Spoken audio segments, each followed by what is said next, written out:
सभी लोग मेरे साथ मिलकर के गायत्री मंत्र बोलेंगे। भैया थोड़ी इको लगाओ, हल्का, और आवाज तेज कर थोड़ी सी।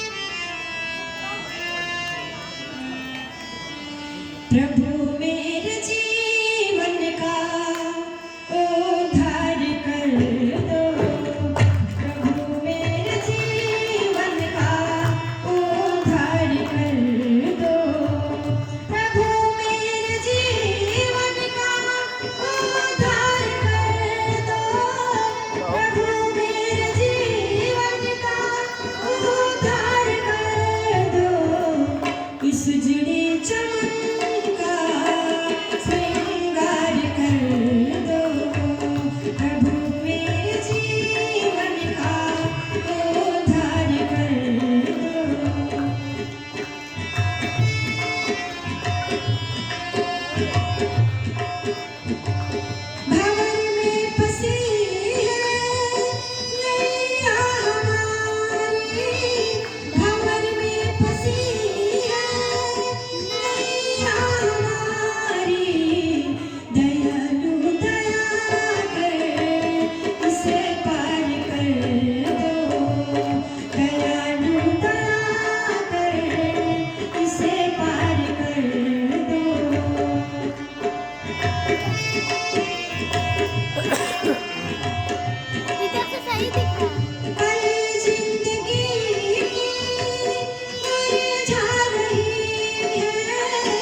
सुख मिलेगा भक्ति भजन से, करने की अपने तन से जीवन तो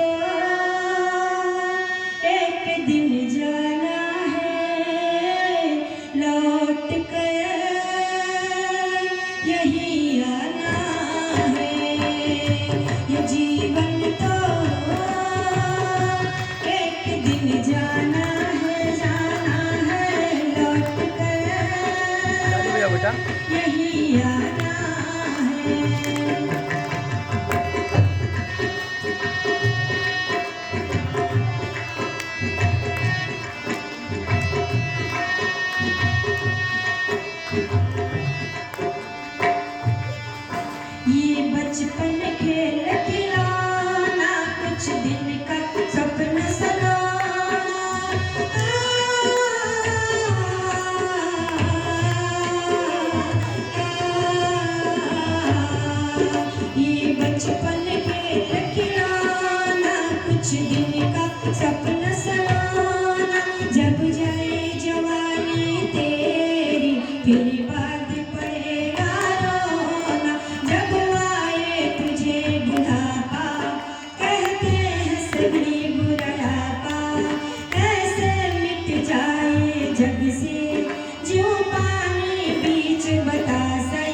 बचते रहना।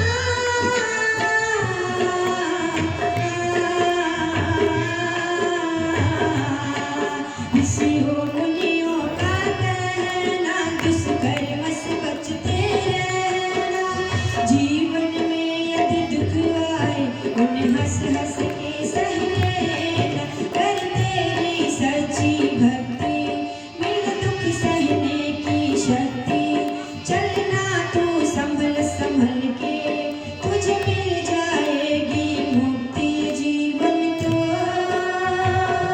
एक दिन जाना है, लौट कर ठीक से बैठो बेटा, यही थोड़ा दूर बैठो। आना है। ये जीवन तो एक दिन जाना है, लौट कर यही आना है।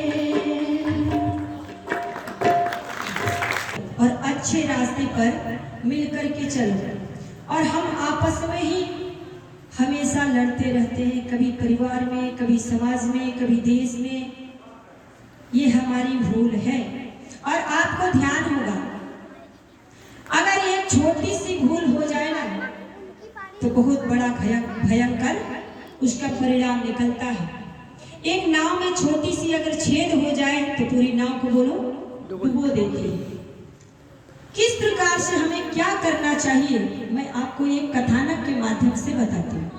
बेटा तुम सामने देखो। एक बार की बात है कि एक नाव में कुछ लोग बैठे, उसमें एक व्यक्ति बैठा है। हमेशा उसके मन में खुरापात ही रहता था, जहां भी जाता खुरापात ही, कुछ न कुछ खुरापात करता रहता था। ये खुरापाती व्यक्ति भी नाव में बैठ गया। अब ये नाव में बैठ गया, बैठने के पश्चात ये तो खुरापाती था ही, इसके मन में खुरापात सूझी। अपने जेब से कुछ नुकीली वस्तु निकालता है और निकाल करके नाव में धीरे धीरे छेद करने लगता है। नाव में छेद कर देता है। उसमें 15-20 लोग बैठे होते हैं। क्या देखते हैं कि नाव में छेद हो गया, मतलब इसमें पानी आने लगा। अब ये सोचने लगे कि ये नाव डूब जाएगी। ये लोग क्या करते हैं, नाव में जो बैठे हुए लोग थे, बाल्टी तो रखते हैं नाव में, ये बाल्टी से निकाल करके पानी को नदी में फेंकने लगते हैं। एक बाल्टी निकाल करके फेंकते, फिर भर जाता। अच्छा रुक जाएगा जी, पानी आना रुक जाएगा? नहीं रुकेगा। अब ये सोचने लगे कि नाव तो ये डूब जाएगी, सबके सब मारे जाएंगे। ऐसा करते हैं, एक लोगों का वजन कम कर देते हैं, एक लोग को उठा के नदी में फेंक देते और आगे बढ़ते। पानी आएगा ही, नाव का वजन बढ़ रहा था। फिर एक लोगों को उठा के नदी में फेंक देते।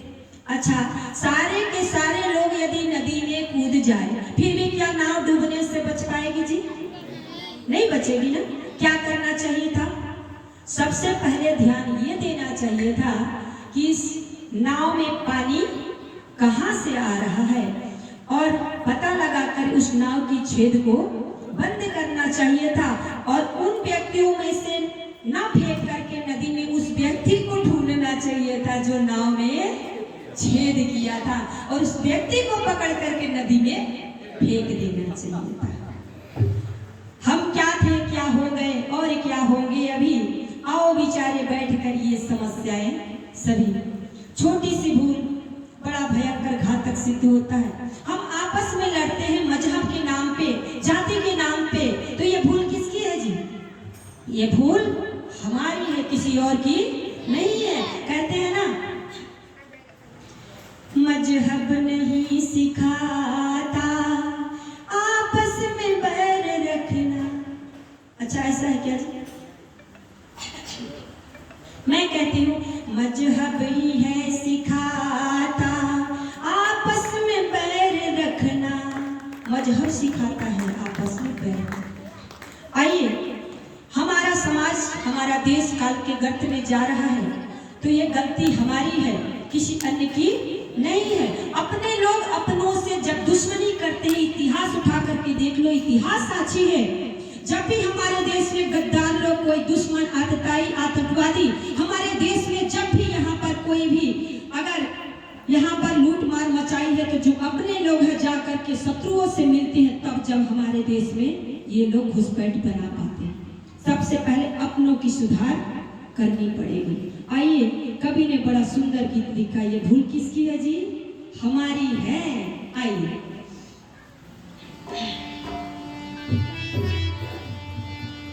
भूल हम सब की है, न जाने कब कब की है, जिसका ये भयंकर परिणाम कहा भी जाता ना, रहा भी जाता ना, कहा भी जाता ना, रहा भी जाता ना। कैसे हुए हैं बदनाम, अरे दोषी नहीं है, भूल हम सब की है, न जाने कब कब की है, जिसका ये भयंकर परिणाम।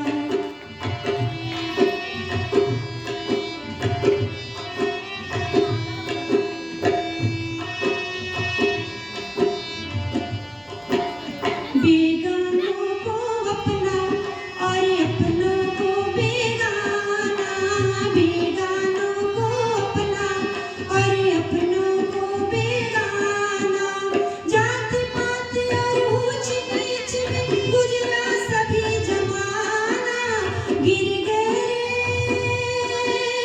नार का कीचड़ में फिसला पैर, भूल हम सब की है, न जाने कब कब की है, जिसका ये भयंकर परिणाम। अरे दोषी नहीं है, भूल हम सब की है, न जाने कब कब की है, जिसका ये भयंकर परिणाम। हमारे समाज की हालत ऐसे हो गई है ना जी, इतिहास साक्षी है। अच्छा, रानी लक्ष्मीबाई के किले में अंग्रेज कैसे घुस आए जी? जब रानी लक्ष्मीबाई के किले में रहने वाला व्यक्ति जाकर के अंग्रेजों से मिल गया और बारूद का पता बताया, किले का भेद बताया, तब आकर के अंग्रेज लोग रानी के किले में घुस पाए। ये कौन किया जी? अपने ही लोग। तो कोई गैर तो नहीं था ना। कहते हैं सदियों से हमको अपनी भूलों ने मार डाला, और कांटों से बच गए थे फूलों ने मार डाला।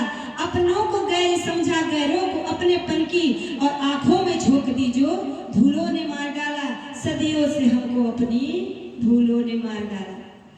आप बुरा मत मानिएगा, एक उदाहरण देती हूँ। कुछ लोग कैसे हो गए हैं हमारे समाज में। गंदी बात बेटा थोड़ी सुनिए। एक बार की बात है, देखिए उपमा। एक बार की बात है कि घोड़ा और कुत्ता आपस में मित्र थे। कुत्ता कहने लगा कि भाई घोड़े भाई, तुम 1 घंटे में कितना दौड़ लगा सकते हो? तो घोड़ा कहने लगा कि मैं 1 घंटे में लगभग 50 किलोमीटर दौड़ लगा सकता हूँ। घोड़ा कहने लगा कि कुत्ते भाई, मैं 1 घंटे में तो 50 किलोमीटर दौड़ लगा सकता हूँ, लेकिन तुम कितना दौड़ लगा सकते हो? तो कुत्ते ने एक बात गजब की कही। कुत्ता कहने लगा, भाई मेरी तो मत पूछो, मैं 1 घंटे में बहुत दूर निकल सकता हूँ। शर्त ये है कि रास्ते में मेरी कोई बिरादरी वाला ना मिले। अगर मुझे मेरी बिरादरी वाला मिल गया ना, तो मैं 50 किलोमीटर की बात दूर की बात है, मैं एक गांव से दूसरे गांव भी नहीं जा सकता। कुल्हाड़ी में लकड़ी का दास्ता न होता तो लकड़ी के कटने का कोई वास्ता न होता। अच्छा, लकड़ी जो कुल्हाड़ी होती है, लोहे की कुल्हाड़ी, लोहे की कुल्हाड़ी में डंडी किस चीज की लगी होती है? लकड़ी की। और कुल्हाड़ी किस चीज को काटती है? लकड़ी को। लकड़ी की डंडी लगी होती है, तभी वो कुल्हाड़ी लकड़ी को काट सकती है। डंडे को अलग करके देखो, एक डंडा भी नहीं काट सकते। अगर लकड़ी का डंडा लगा दिया जाए तो जंगल के जंगल साफ हो जाएंगे। तो अपने लोग ही अपनों को धोखा देते हैं। कहते हैं ना, मेरी किस्ती थी डूबी जहां वहां पानी कम था, मुझे अपनों ने लूटा गैरों में कहाँ दम था। मेरी किस्ती थी डूबी वहां जहां पानी कम था। तो आइए कवि ने आगे गीत क्या लिखा है। भूल हम सब की है, न जाने कब कब की है, जिसका ये भयंकर परिणाम और दोषी नहीं है। भूल हम सब की है, न जाने कब कब की है, जिसका ये भयंकर परिणाम।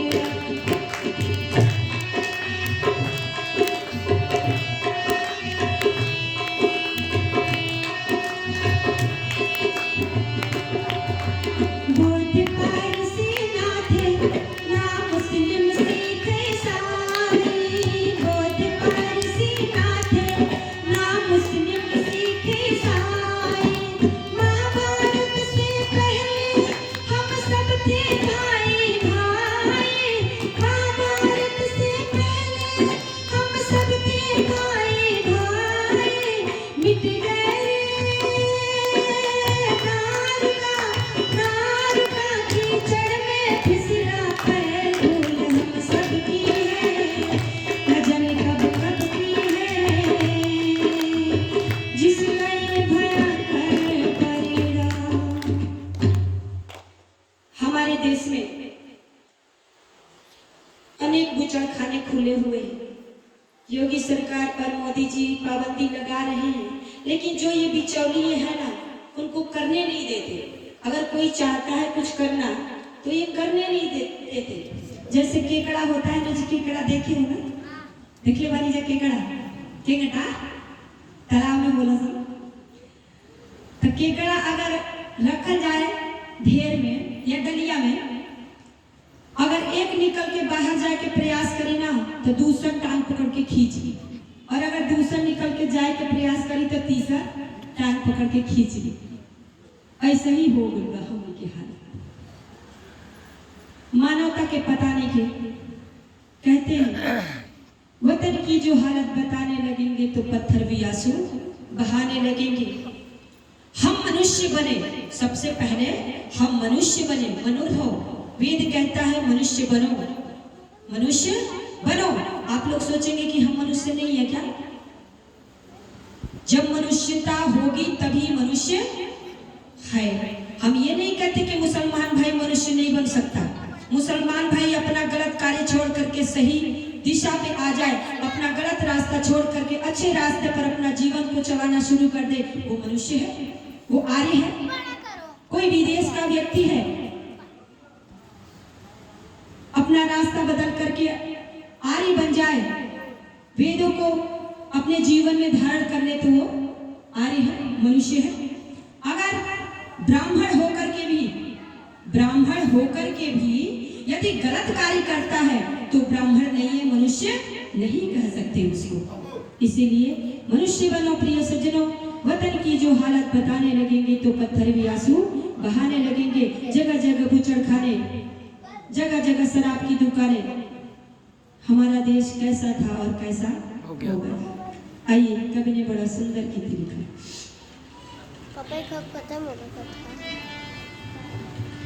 वतन की जो हालत सुनाने लगेंगे तो पत्थर भी आंसू बहाने लगेंगे। वतन की जो हालत बताने लगेंगे तो पत्थर भी आंसू बहाने लगेंगे।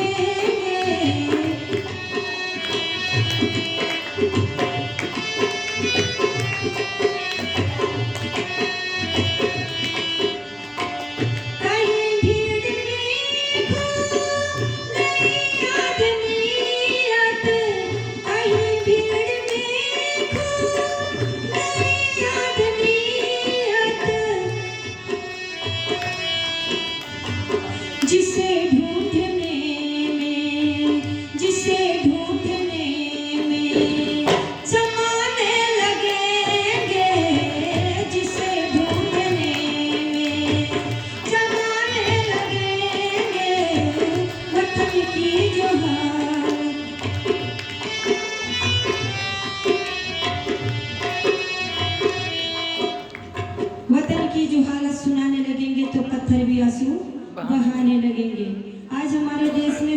जगह शराब की दुकानें हुई है। अभी मांस के बारे में वो भैया बता रहे थे, ये मांस खाना सबसे बुराइयों का जड़ है। शराब पीना बुराइयों की जड़ है। यदि आप शराब पीते हो, देखना मैं उसी बात पर लेके आऊंगा। अच्छा, अगर एक शराबी शराब पीता है, उसका मन मस्तिष्क उसके काबू में रहता है क्या? नहीं रहता ना। अच्छा, अगर एक व्यक्ति शराब पी लेता है, उसका मन मस्तिष्क उसके काबू में नहीं रहेगा, तो क्या वो देश की रक्षा कर सकेगा? देश के बारे में सोच सकता है जी? समाज के बारे में सोच सकता है? परिवार के बारे में सोच सकता है? नहीं सोच सकता। अपने स्वयं अपने बारे में भी नहीं सोच सकता, तो देश की रक्षा क्या करेगा? ये शराबी भी बड़े चालाक होते। यहाँ पर बैठे हुए लोग हुए बड़े आपस में वो है, एक दूसरे की चर्चा कर रहे हैं, किसी की चर्चा कर रहे होंगे। सुनो, शराबी लोग बड़े चालाक होते हैं। दिमाग, अगर शराब यहाँ पीते हैं ना, तो दिमाग कई किलोमीटर दूर चला जाता है और बड़े तेज से जाता है। एक बार की बात है कि देखना कैसे शराबियों की हालत होती है। एक बार की बात है कि मंदिर के आगे एक शराबी आकर के लेट गया। अब पुजारी जी उसमें सुबह सुबह झाड़ू लगाने के लिए आते हैं। पुजारी जी कहते हैं कि भैया यहाँ से जाओ, हम साफ सफाई करेंगे। शराबी कहता है कि मैं यहाँ से चला तो जाऊंगा, लेकिन मेरे प्रश्नों का यदि उत्तर दे दोगे तो मैं यहाँ से चला जाऊंगा। शराबी अपने लपेटे में ले लेना, तो वो छोड़ता नहीं है। ये नौजवान भाई और ये जानते होंगे, छोड़ता नहीं है बातों से। अब ये शराबी कहता है कि अगर मेरे प्रश्नों का उत्तर दे दोगे तो मैं यहाँ से चला जाऊंगा। पुजारी जी सोचते कि चलो जल्दी से पीछा छूटे। क्या पूछते हो बताओ? ये शराबी कहता है कि ये बताओ ये किसका मंदिर है? पुजारी जी कहते हैं ये विष्णु भगवान का मंदिर है। ये कहता है कि विष्णु भगवान कौन है? पुजारी जी कहते हैं कि विष्णु भगवान देवताओं में सबसे बड़े माने जाते हैं। अच्छा, देवताओं में सबसे बड़े हैं जी, ये तुम कह रहे हो? ये बताओ देवताओं में सबसे बड़े हैं विष्णु भगवान, तो शेषनाग के फन पे क्यों पड़े हैं? पुजारी जी कहते हैं चलो भैया शेषनाग बड़ा है। अच्छा, शेषनाग बड़ा है तो शेषनाग बड़ा है तो शंकर भगवान के गले में क्यों पड़ा है? शराबी कहता है कि शंकर भगवान के गले में क्यों पड़ा है? पुजारी जी कहते हैं चलो भैया शंकर भगवान बड़े हैं। अच्छा, शंकर भगवान बड़े हैं, शंकर भगवान बड़े हैं तो कैलाश पर्वत पे क्यों चढ़े हैं? चलो भैया कैलाश पर्वत बड़ा है, कैलाश पर्वत बड़ा है, कैलाश पर्वत बड़ा है तो हनुमान जी अपने हथेली पे लेके क्यों उड़ा है? चलो भैया हनुमान जी बड़े हैं, हनुमान जी बड़े हैं। पुजारी जी आप ही कह रहे हो, हनुमान जी कहते हैं हनुमान जी बड़े हैं। अच्छा, हनुमान जी बड़े हैं तो अपने हथेली पे कैलाश पर्वत लेकर के क्यों खड़े हैं? चलो भैया हनुमान जी बड़े हैं। अच्छा, हनुमान जी बड़े हैं तो राम के चरणों में क्यों पड़े हैं? चलो राम जी बड़े हैं। अच्छा, राम जी बड़े हैं तो रावण से क्यों लड़ पड़े हैं? रावण बड़ा है। पुजारी जी कहते हैं चलो रावण बड़ा। अच्छा, रावण बड़ा है तो सीता को लेकर के क्यों उड़ा है? अच्छा, सीता जी बड़ी है, सीता जी बड़ी है तो अशोक वाटिका में क्यों पड़ी है? शराबी कहता है कि अशोक वाटिका बड़ी है। पुजारी जी कहते हैं अशोक वाटिका बड़ी है। शराबी कहते हैं अशोक वाटिका बड़ी है। ये तुम ही कह रहे हो पुजारी जी की अशोक वाटिका बड़ी है। ये बताओ अशोक वाटिका में क्या होते हैं जी? अशोक वाटिका बड़ी है तो वहां राक्षसी क्यों पड़ी है? अच्छा, राक्षसी बड़ी है, राक्षस बड़े हैं। अच्छा, राक्षस क्या पीते हैं जी? राक्षस क्या पीते हैं? शराब पीते हैं। और आप कह रहे हो कि सबसे राक्षस बड़ा है, इसीलिए सबसे मैं बड़ा हूं और पी करके पड़ा हूं। मुझे क्यों हटा रहे हैं? शराबियों की हालत ऐसे होती है। एक और घटना एक सज्जन सुना रहे थे। एक परिवार में एक माँ थी और एक बच्चा था और पति शराबी था।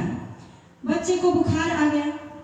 अब बुखार आने के पश्चात ये महिला बच्चे को गोद में लेकर के डॉक्टर के पास जाती है और जाकर के दवा लेके आती है। दवा लेके जैसे ही आती है वैसे ही शराबी शराब पी करके हाथ में बोतल लेकर के झूमते हुए आ जाता है। ये कहता है तुम कहाँ गई थी? ये कहने लगी कि बेटे को बुखार था तो इसीलिए दवा कराने गई थी। ये कह रहा नहीं, एक ढक्कन पिला दो, एक ढक्कन पिला दो। ये देवी कहती है क्या इस शराब से, 2 ढक्कन से क्या बुखार चली जाएगी? ये शराबी कहता है क्या बात कर रही हो, इस शराब से मेरी 80 बीघा जमीन थी वो चली गई, 2-2 4-4 ट्रैक्टर थे वो चला गया, 4 भैंस थी वो चली गई। ये बुखार क्या चीज है, बुखार नहीं जाएगी, पिला दो। ऐसी हालत होती है। समाज के बारे में शराबी नहीं सोच सकता माताओं बहनों, और परिवार में बड़ा भयंकर घटना होने लगती है जब वो शराब पी करके आता है और पत्नी को मारता है, बच्चों को मारता है, परिवार तहस नहस बिखर जाता है।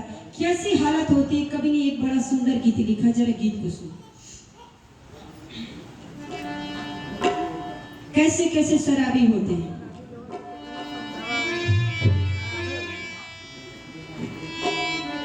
लगाते लेटते पीकर गंदी नालियों में, डुबाते क्यों जवानी को नशे की प्यालियों में। लगाते लेटते पीकर गंदी नालियों में, डुबाते क्यों जवानी को नशे की प्यालियों में। अरे ये अच्छी नहीं बसर के लिए, अरे ये अच्छी नहीं बसर के लिए।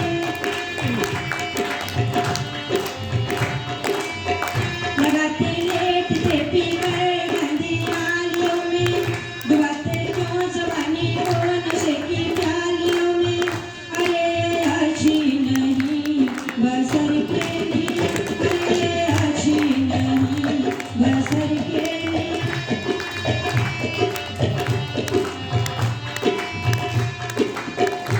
अरे आवाज देकर बुलाते हैं ओ, प्यार से कहकर दोस्त बिठाते हैं ओ, हथियारी का हरदम बढ़ाते हैं ओ, रंग उल्फत का ऐसा चढ़ाते हैं ओ। जब खाली हो बेशक भले आप भी, पहले पैसे से अपने पिलाते हैं ओ। लग गया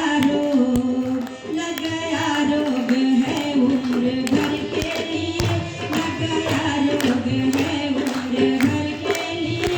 लगाते लेटते पीकर गंदी नालियों में, डुबाते क्यों जवानी को नशे की प्यालियों में। अरे ये अच्छी नहीं बसर के लिए, अरे ये अच्छी नहीं बसर के लिए।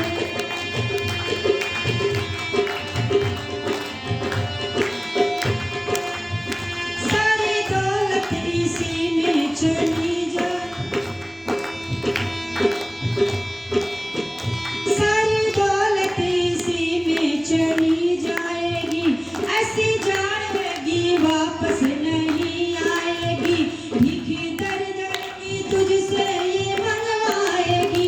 तेरे सर पर कहर की घटा छाएगी, गम की बदली ये गम ही बरसाएगी, गम की बदली ये गम ही बरसाएगी। तू भटकता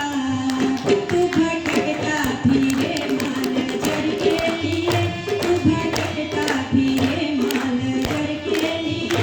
लगाते लेटते पीकर गंदी नालियों में, डुबाते क्यों जवानी को नशे की प्यालियों में। अरे ये अच्छी नहीं बसर के लिए, अरे ये अच्छी नहीं बसर के लिए, अरे ये अच्छी नहीं बसर के लिए। हमारे जो नेता हैं, कुछ गद्दार नेता, ये सरकार भी बड़े चालाक है जी।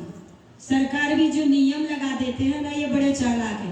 एक तो कहते हैं कि मद्य निषेध, एक तो मद्य निषेध, और एक दारू का ठेका, सरकारी ठेका देते हैं, क्योंकि इसमें अपना स्वार्थ होता है। समाज कहाँ जा रहा है, परिवार कहाँ जा रहा है, राष्ट्र कहाँ जा रहा है, इसकी चिंता नहीं है। आइए, देश के नेता लोग के कैसन हाल होला, जैसे बरसाती मेढक होलन, जाने जी रामकृष्ण अध्यक्ष जी भैया जी ये 100 रुपए से सम्मान कर रहे हैं। बहुत बहुत धन्यवाद। परमात्मा इनको सुखी संपन्न रखे। देश के नेता लोग कैसन होले बरसाती मेढक के तरह, सबके तो बात नहीं कर सकत, लेकिन कुछ लोग ऐसन होले कि जब चुनाव प्रचार होला ना जी, सबके मालूम बा ना जी कि जब चुनाव जीतला के बाद कोई मुंह ना दिखावेला, बड़े बड़े वादा कह के जाला समाज में, और जेकरा से आज तक नमस्ते ना करेला लोग ओकरा चरण स्पर्श करेला चुनाव से पहले, आ जब जीत जाला तो दोबारा दिखाई ना देला। आई जब भोजपुरी में एक गीत बा, हमार भैया लिखले बड़े रमाशंकर पांडे जी आर्य जी, वो भोजपुरी में गीत सुनी जा कि नेता लोग कैसन होले। जवन योजना चलेला ऊपर से, वो योजना गांव में आवत आवत खत्म हो जाला, बिचौलिया लोग खा जाला जा होला ना जी। आवास आवेला कुछ गांव तक, गरीब तक पहुंचेला और सब आधा उधर गपत हो जाला। आई का लिखले बानी कवि जी, आइले योजना में तू चुना लगैला, आइले योजना में तू चुना लगैला, नेताजी देशवा के तू बेच खैला, नेताजी देशवा के तू बेच खैला। आइले योजना में तू चुना लगैला, आइले योजना में तू चुना लगैला, नेताजी देशवा के तू बेच खैला, नेताजी देशवा के तू बेच खैला। ताली जाओ।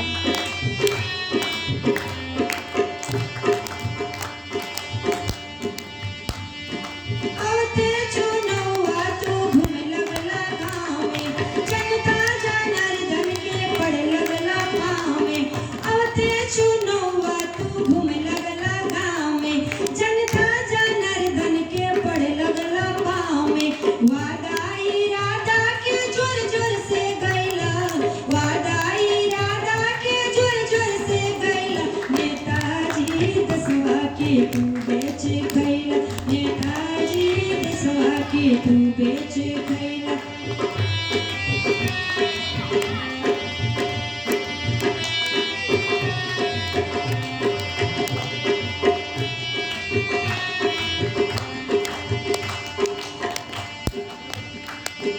घूमेला तू लाल बत्ती वाला कार में, घूमेला तू लाल बत्ती वाला कार में, अरबो उड़ाई दिहला फिर प्रचार में, अरबो उड़ाई दिहला फिर प्रचार में।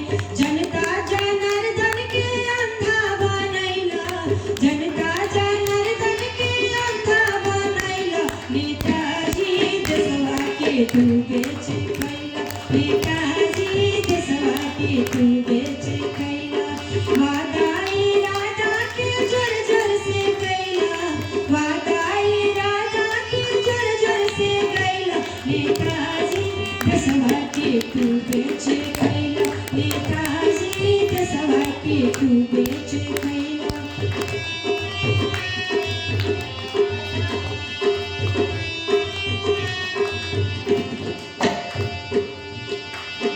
भैले सुभाष बाबू भारत के नेता, भैले सुभाष बाबू भारत के नेता, जेकरा के भारत माई कहेली बेटा, जेकरा के भारत माई कहेली बेटा, वही नेता शपथ में काल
ठीक से बैठो।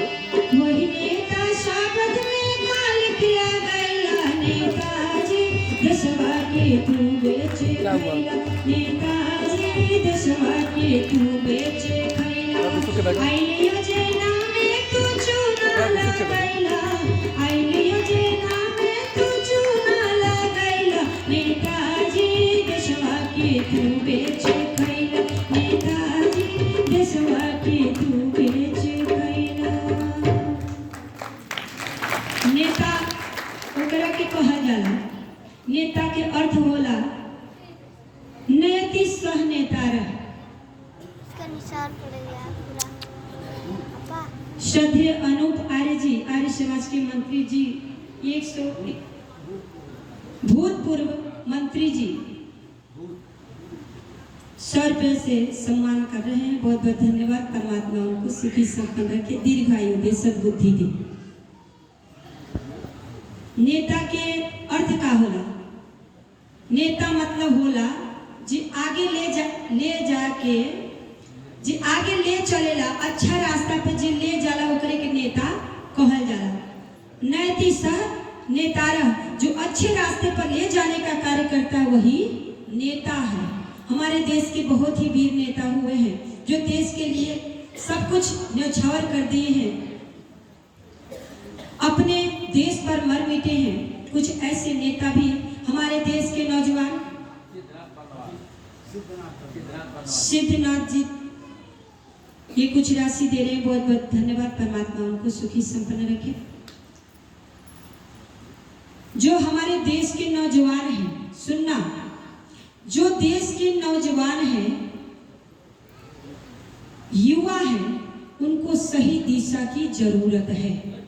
सुनो, सही दिशा की जरूरत है, क्योंकि नौजवानों में शक्ति बहुत होती है, नौजवानों में शक्ति होती है, लेकिन शर्त ये है कि दिशा सही होना चाहिए, दशा अपने आप ठीक हो जाती है। नौजवानों का एक नाम युवा है। क्या है जी? युवा। और युवा का उल्टा करके देखो, वायु। वायु कितनी तेज गति से चलती है, और परमात्मा का एक नाम वायु भी है। जिस प्रकार से ये वायु तेज गति से चलती है, ठीक उसी प्रकार से जैसे ये वायु अपना रास्ता स्वयं बना लेती है, वैसे ही ये आज का नौजवान अपना रास्ता स्वयं बनाए। गलत रास्ते को छोड़ करके सही दिशा में चले, तभी देश का और राष्ट्र का उत्थान होगा, राष्ट्र की रक्षा होगी। शराब को, मांस को, बीड़ी को छोड़ करके राष्ट्र की सेवा करो, राष्ट्र की रक्षा करो, क्योंकि जो देश के ऊपर मरता है, मिटता है, जो राष्ट्र की चिंता करता है, समाज की चिंता करता है, उसके ऊपर सभी लोग न्यौछावर हो जाना चाहते हैं। सभी लोग न्यौछावर हो जाना चाहते हैं, यहाँ तक कि जो निर्जीव वस्तु भी है ना जी, जो निर्जीव है, जी श्रीमान अजय जी ये 100 रुपये की राशि से सम्मानित कर रहे हैं। बहुत बहुत धन्यवाद। परमात्मा इनको सुखी संपन्न रखे। एक कविता है माखनलाल चतुर्वेदी जी की, बस 2-4 लाइन की कह करके फिर अपनी बाड़ी को विराम दूंगी, क्योंकि मेरा समय समाप्त हो रहा है, मेरे कार्यक्रम का समय समाप्त हो रहा है। मेरा नहीं, मेरी थोड़ी सी स्वास्थ्य गड़बड़ है।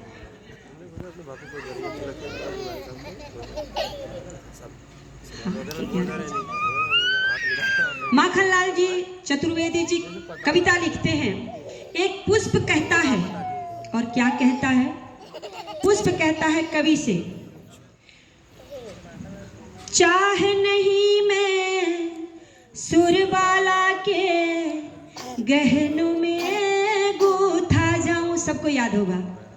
चाह नहीं प्रेमी माला में बिंध प्यारी को ललचाऊं, चाह नहीं सम्राटों के शां पर हे हरि डाला जाऊं, चाह नहीं देवों के सर पर चढ़ूं भाग्य पर इठलाऊं।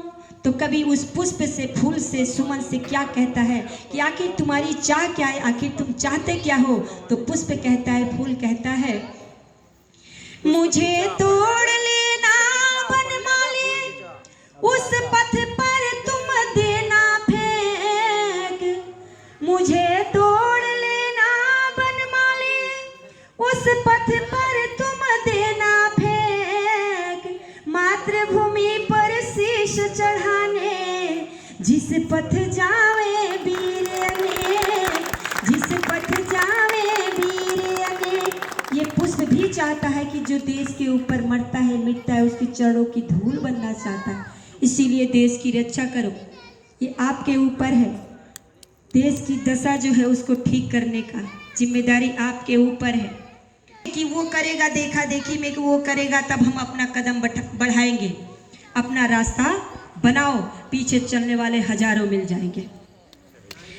एक घटना सुना करके फिर बाड़ी को विराम दूंगी। एक जंगल में, सुनना ध्यान से, देखिए राष्ट्र के ऊपर कितनी श्रद्धा होनी चाहिए। एक जंगल में एक डाल पर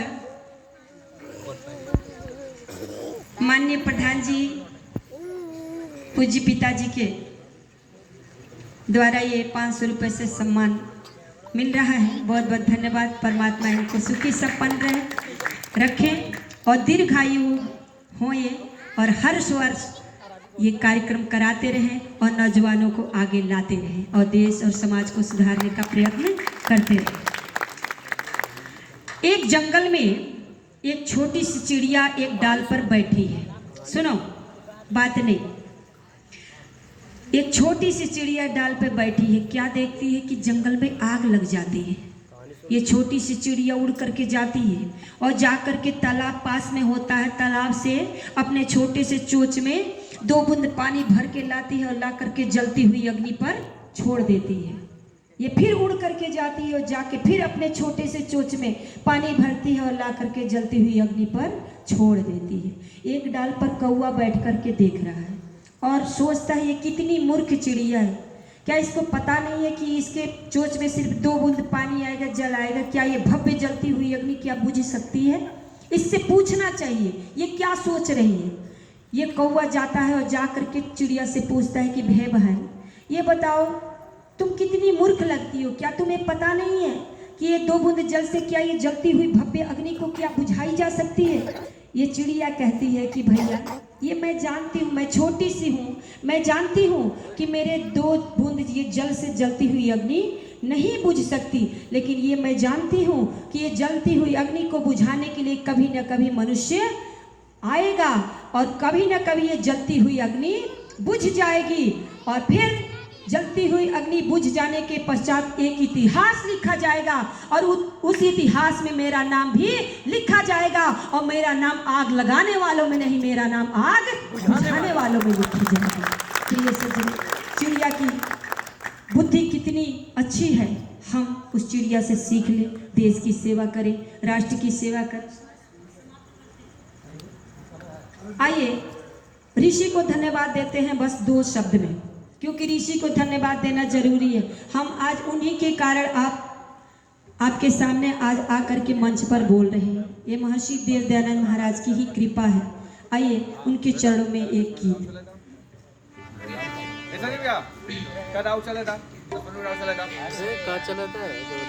ऋषि आते जो यहाँ ना, ऋषि आते जो यहाँ ना, हम पार कैसे होते, हम पार कैसे होते हो।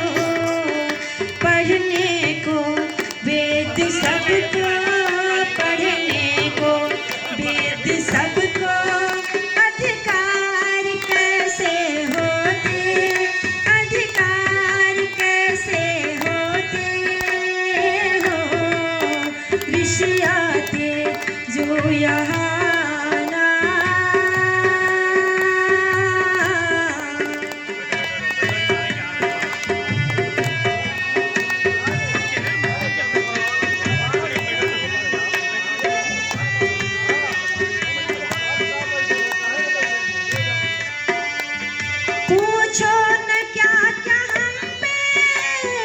जुल्म हो रहे थे, पूछो न क्या क्या हम पे जुल्म हो रहे थे।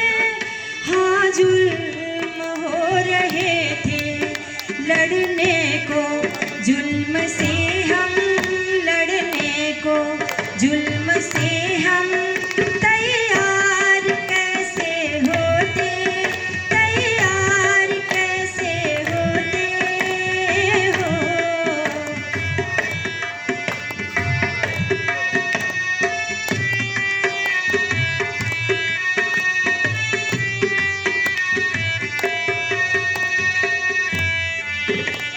तो थे जहां में जीने का हक नहीं था, जिंदा तो थे जहां में जीने का हक नहीं था, जीने का हक नहीं था। हक अपना मांगने को, हक अपना मांगने को हकदार कैसे होते, हकदार कैसे होते हो।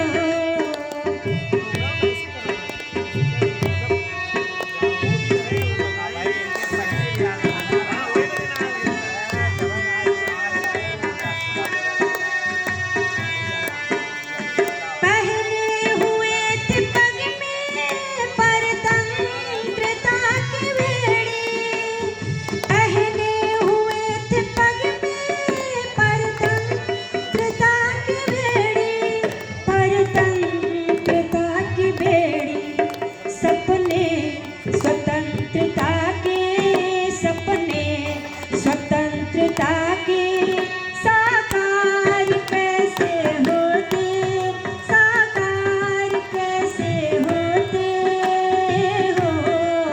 पढ़ने को वेद सबको, पढ़ने को वेद सबको अधिकार कैसे होता।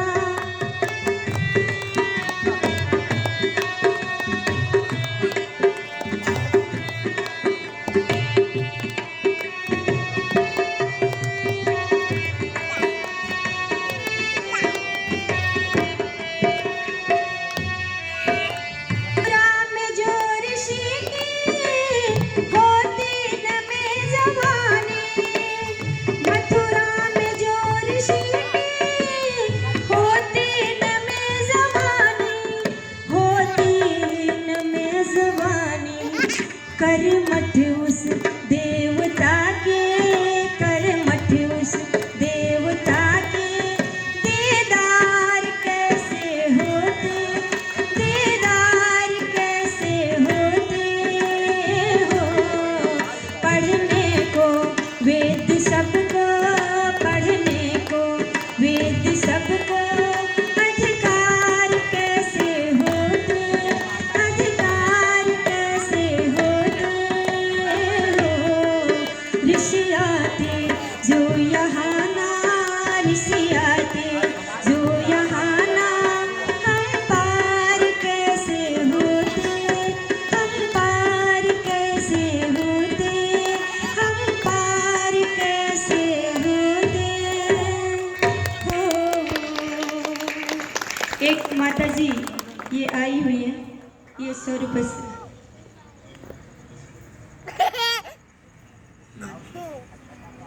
अध्यापक श्रीमान विषयी बलराम जी, ये 100 रुपये से सम्मान कर रहे हैं, बहुत बहुत धन्यवाद। ये मुझसे सम्मान करके गई हैं, बहुत बहुत धन्यवाद।